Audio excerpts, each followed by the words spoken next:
चलो ठीक है, तो स्टार्ट करते हैं आज का दूसरा लेक्चर जो है मोनोहाइब्रिड एंड डाईहाइब्रिड क्रॉस। आज ये आपका चैप्टर खत्म हो जाएगा। इसी लेक्चर ये लास्ट लेक्चर है आपके जेनेटिक्स फर्स्ट का, यानी कि प्रिंसिपल ऑफ इनहेरिटेंस का ये लास्ट चैप्टर है। ठीक, सॉरी लास्ट वीडियो है। मैं बड़ी एक्साइटेड हूँ ये बोलते वक्त। अब सिर्फ एक और चैप्टर आपका बचेगा, चैप्टर नंबर 6। चैप्टर नंबर 5 में मैंने खत्म कर दिया और बाकी सारे चैप्टर हमारे खत्म हो चुके हैं। सिर्फ चैप्टर नंबर 6 बचा है, उसको भी हम कवर कर लेंगे। ठीक है, एक और बात बेटा, मैंने आपको जेनेटिकल डिसऑर्डर इस पूरे लेक्चर सीरीज में नहीं पढ़ाया है। जेनेटिकल डिसऑर्डर पढ़ने के लिए हमारे पास टाइम नहीं था, पर वो बहुत ही इंपॉर्टेंट टॉपिक है, उसको बिल्कुल भी मिस मत करना। डिस्क्रिप्शन का लिंक का वीडियो के लिंक आपको डिस्क्रिप्शन बॉक्स में मिल जाएंगे। जेनेटिक डिसऑर्डर की एक पूरी प्लेलिस्ट है, 5 लेक्चर है मात्र, उसको जाके आप कंप्लीट कर दो। गारंटी है उसमें से 1-2 क्वेश्चन फंस जाएंगे आपके। ठीक है, ये जेनेटिक्स में ही आता है, पर क्योंकि मेरे पास टाइम कम है इसलिए मैंने ऑलरेडी जो बना रखा है उसी पे आपको रेफर कर रही हूँ। ठीक है, चलो कंटिन्यू करते हैं अपना session monohybrid and dihybrid cross का। देखो, मोनोहाइब्रिड क्रॉस, इसमें क्या होता है, व्हेन वी क्रॉस 2 प्लांट्स या एनिमल्स, जो भी आप कह सकते हो, considering only one character,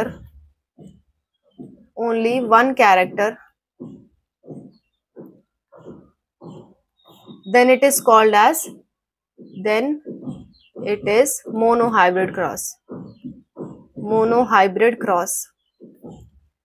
इसको जरा डिटेल में समझते हैं। देखना, आपसे मोनोहाइब्रिड क्रॉस पूछता है, अक्सर 5 नंबर के क्वेश्चन में पूछता है और आपको बोलता है बना के बताओ, विथ एग्जाम्पल बताओ।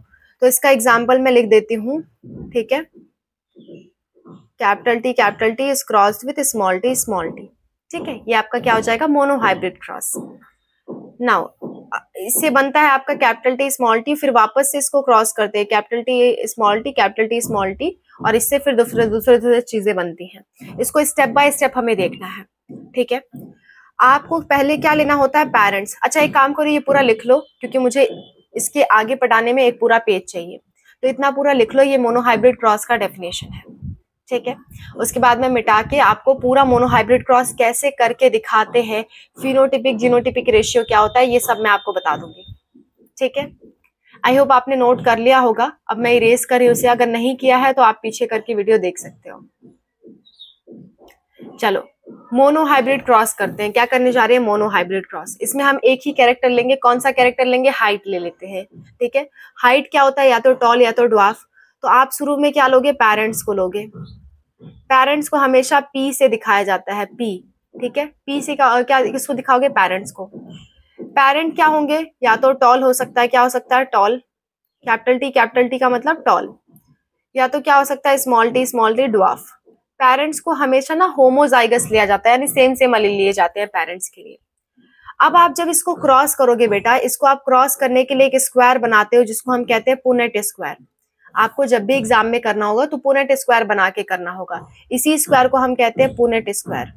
आपसे कहेगा कि पुनेट स्क्वायर द्वारा मोनोहाइब्रिड क्रॉस को दिखाओ, तो आप पुनेट स्क्वायर ऐसे बना करके दिखाओगे। ठीक है, आप इसमें क्या करोगे, सपोज करो ये क्या है, ये फादर है, पहला वाला क्या है, फादर है।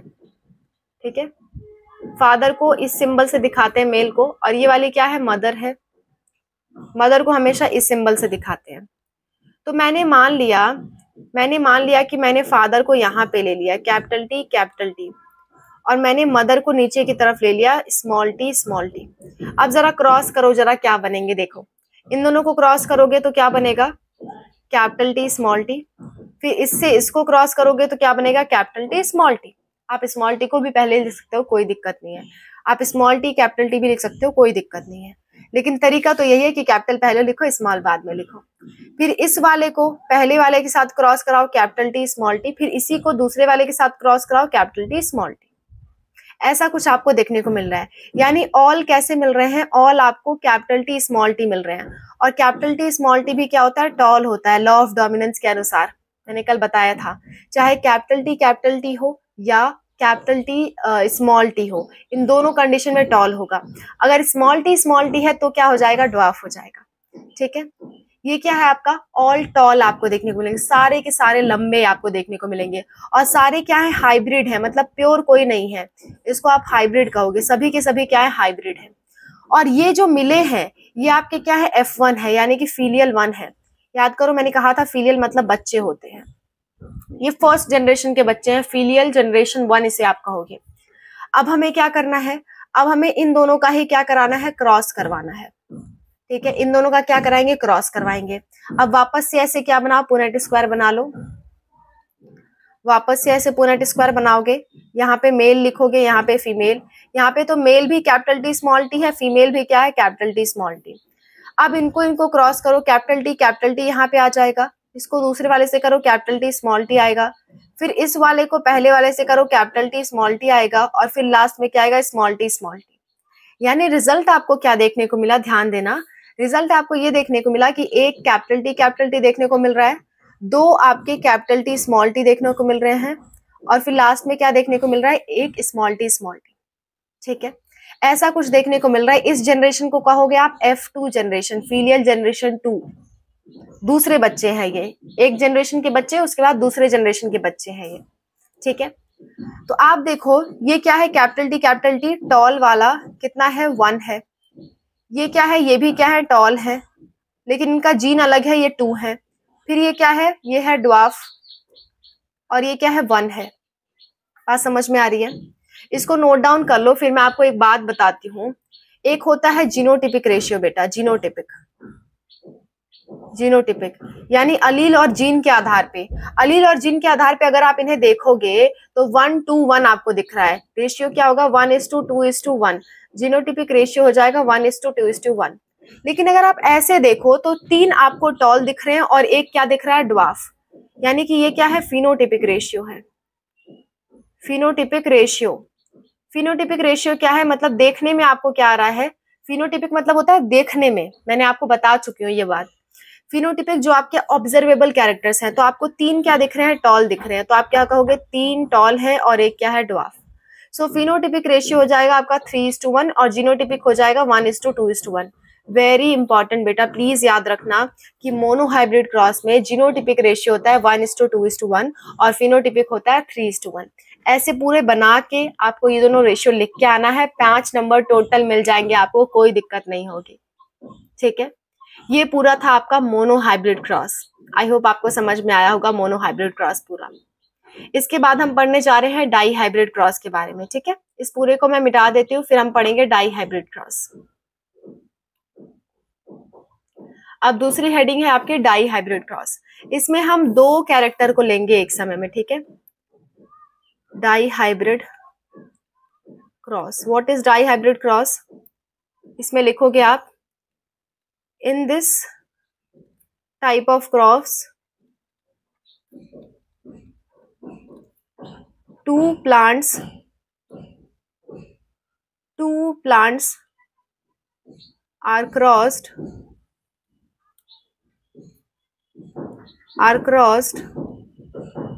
considering 2 characters at a time.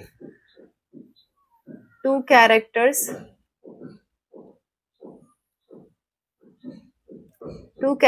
at a time. एक समय पे 2 कैरेक्टर को कंसिडर करके अगर क्रॉस कराया जाए तो उसको हम कहते हैं डाई हाइब्रिड क्रॉस। एक समय पे 2 आप क्या करोगे, 2 कैरेक्टर को कंसिडर करोगे। ठीक है, जैसे मान लो एक मैंने ले लिया शेप ऑफ सीड ले लिया। शेप ऑफ सीड क्या हो सकता है, राउंड हो सकता है, रिंकल हो सकता है। याद करो इंडिपेंडेंट असॉर्ट में मैंने बताया था, राउंड हो सकता है और क्या हो सकता है, रिंकल्ड हो सकता है। राउंड को कैपिटल आर से दिखाते हैं, रिंकल्ड को स्मॉल आर से दिखाते हैं। ठीक है, नेक्स्ट आपका क्या हो सकता है, कलर ऑफ सीड हो सकता है। कलर ऑफ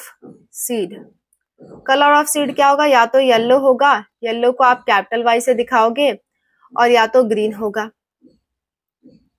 ऐसा निश्चित है। आप कहोगे ये मैम कैसे हुआ, तो बेटा ये पी प्लांट में ये 2 ही कलर देखने को मिलते हैं।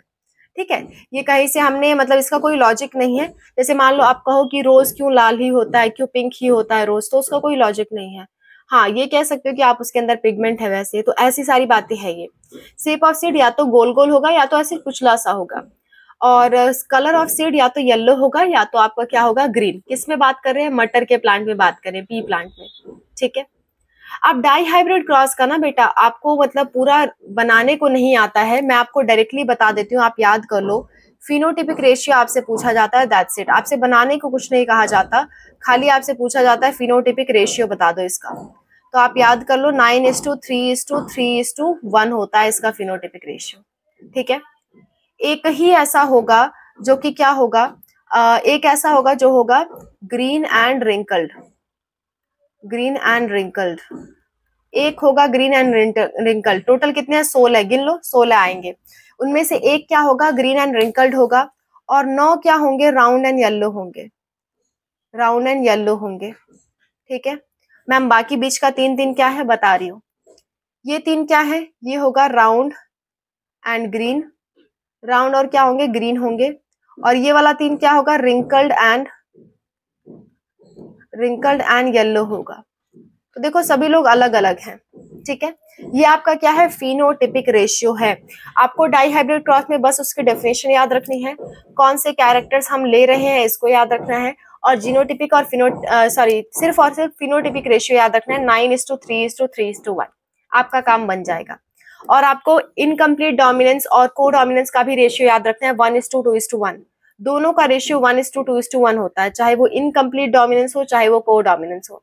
शायद मैंने को डोमिनेंस का लिखवाया नहीं था, वहां नोट कर लेना कि दोनों का जीनोटिपिक फिनोटिपिक रेशियो बिल्कुल सेम रहता है, 1:2:1, चाहे वो जीनोटिपिक रेशियो हो चाहे वो फिनोटिपिक रेशियो हो, ठीक है।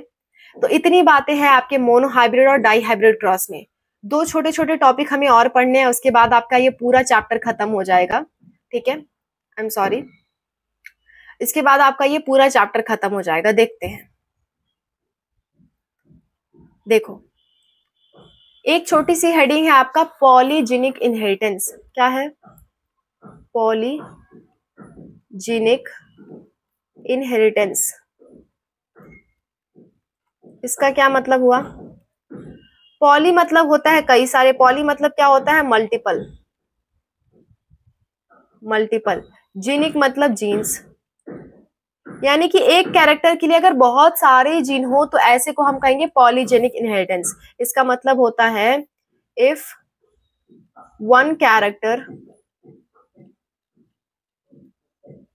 Is coded by many genes, यानी एक कैरेक्टर को कई सारे जीन मिलकर के कोड कर रहे हैं, many genes, then it is called as polygenic inheritance, polygenic inheritance, ठीक है। ये क्या होगा, polygenic inheritance. Like skin colour of human. हमारा जो स्किन कलर है ना उसको 3 जीन मिलकर के कोड करते हैं, 3 जीन मिलकर के कोड करते हैं। यानी कि स्किन कलर एक कैरेक्टर है और इसको 3 जीन मिलकर के कोड कर रहे हैं, तो आप उसको क्या कहोगे, पॉलीजेनिक इनहेरिटेंस का एग्जाम्पल, ठीक है। आई होप आपको ये पॉलीजेनिक इनहेरिटेंस क्या है समझ में आया होगा। सिंपल सी बात है, किसी एक कैरेक्टर को एक से ज्यादा जीन कोड करें तो उसको हम कह देंगे पॉलीजेनिक इनहेरिटेंस। ये कोड वगैरह शब्द ना आपको अगले चैप्टर में और अच्छे से समझ में आएगा। कोड मतलब कि सिग्नल दे कि तुम्हारा स्किन कलर ये होगा, तो 3 लोग मिल करके सिग्नल दे, तो उसको कहेंगे पॉलीजेनिक इनहेरिटेंस, ठीक है। नेक्स्ट मैं एक और बताना चाहती हूँ, प्लियोट्रॉपी। प्लियोट्रॉपी क्या होता है, लास्ट टॉपिक आपके इस पूरे चैप्टर का, प्लियोट्रॉपी। छोटा छोटा सा क्वेश्चन आता है इससे। प्लियोट्रॉपी क्या होता है, जब एक जीन कई सारे कैरेक्टर को कोड करे, पहले वाले का ठीक उल्टा, जब एक जीन मिलकर के कई सारे कैरेक्टर को कोड करे, वहां क्या होता था, एक कैरेक्टर को कई सारे जीन कोड करते थे, यहाँ पे एक जीन कई सारे कैरेक्टर को कोड करे, ठीक है। So when one gene code for many characters,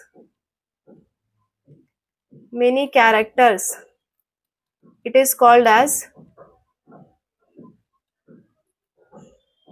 pleiotropy, pleiotropy ये पॉलीजेनिक इनहेरिटेंस का ठीक उल्टा है। इसका एग्जाम्पल है sickle cell anaemia, sickle cell anaemia, anaemia gene. Sickle cell anaemia gene क्या करता है, सिकल सेल भी कॉज करता है और जो आपके वो होते हैं मलेरिया होता है उससे रेजिस्टेंट भी प्रोवाइड करता है। दो काम है इसका, ठीक है। तो इसलिए इसको क्या कहते हैं, प्लियोट्रॉपिक जीन कहते हैं। यानी एक से ज्यादा जो काम कर सके वो जीन आपका क्या होगा, प्लियोट्रॉपिक जीन। और ये आपका डेथ भी कॉज करवाता है, इसलिए लीथल जीन भी है। ये आपका क्या है, लीथल जीन भी है। लीथल जीन मतलब होता है डेथ करवाने वाला, मार देने वाला, जिसकी वजह से मर जाए इंसान। डेथ अकर, इसकी वजह से डेथ अकर हो सकती है। तो ये जीन क्या कर रहा है, डेथ भी कॉज कर दे रहा है, सिकल सेल एनीमिया भी कर दे रहा है और मलेरिया से भी बचाता है। तो ये तीनों आपके क्या हो जाएंगे, ये तीनों इसके क्या है, कैरेक्टर्स हैं। ये कोड कर रहा है इन तीन चीजों को, यानी एक जीन मिलकर के तीन काम कर रहा है। तो इसे आप कहोगे प्लियोट्रॉपी, ठीक है। इतना पूरा था इस चैप्टर में। यहाँ पे आपका ये पूरा चैप्टर खत्म होता है। मैं बार बार आपको याद दिला रही हूँ, इसमें जेनेटिक डिसऑर्डर्स भी हैं जो मैंने नहीं पढ़ाया है और इम्पॉर्टेंट टॉपिक है। इसका मैंने पूरा प्लेलिस्ट बना रखा है, डिस्क्रिप्शन में आपको लिंक मिल जाएगा। अगर लिंक नहीं मिलता है तो मुझसे कमेंट में पूछ लेना, मैं आपको लिंक शेयर कर दूंगी, ठीक है। और मिस मत करना genetic disorder. Genetic disorder one of the most important topic है इस पूरे चैप्टर का। Okay, so wish you all the best. अच्छे से रिवीजन करो, अच्छे से पढ़ते रहो। मिलते हैं नेक्स्ट क्लास में। नेक्स्ट क्लास में हम 6th चैप्टर स्टार्ट कर देंगे जो कि आपका molecular basis of inheritance. Wish you all the best.